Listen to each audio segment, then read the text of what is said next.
The question on the table is the problem of evil, really.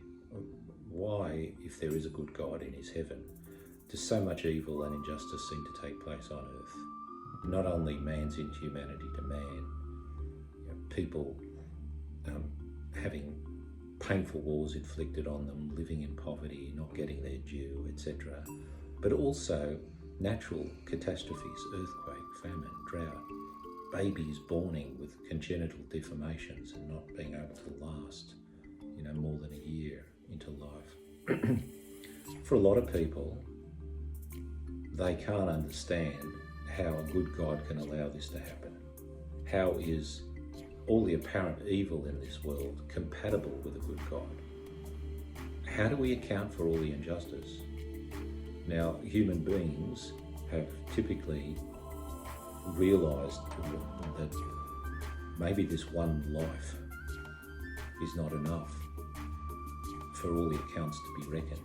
That's why the great systems of religion, in one way or another, attempt to address this, that even at the end of a life, you can look back and see where there's still injustices crying out to be remedied.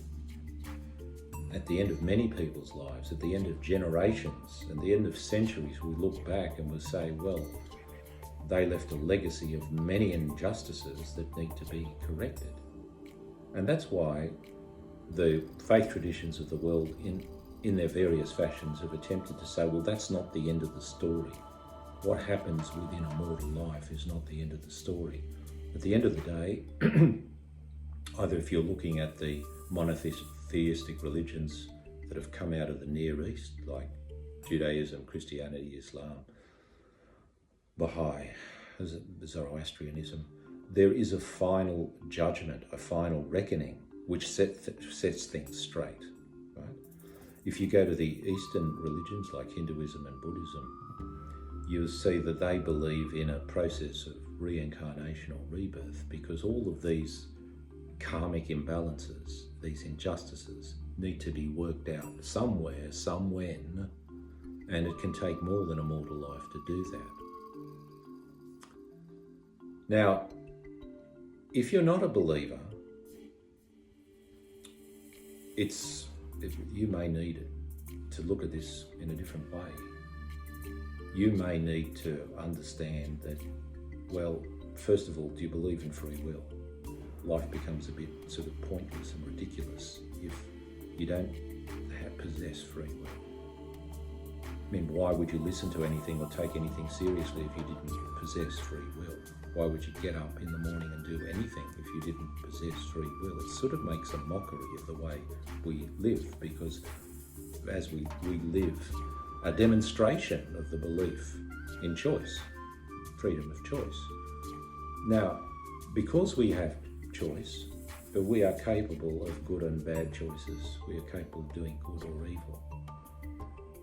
Now, if there is a providential power, that power has the ability to take what is evil that we do and turn it for good effect. We mightn't understand how that's happening. We might despair that it does happen.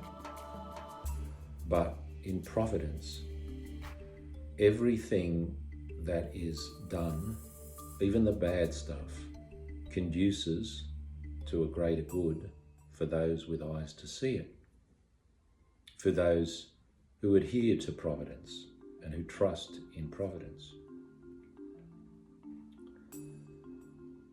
And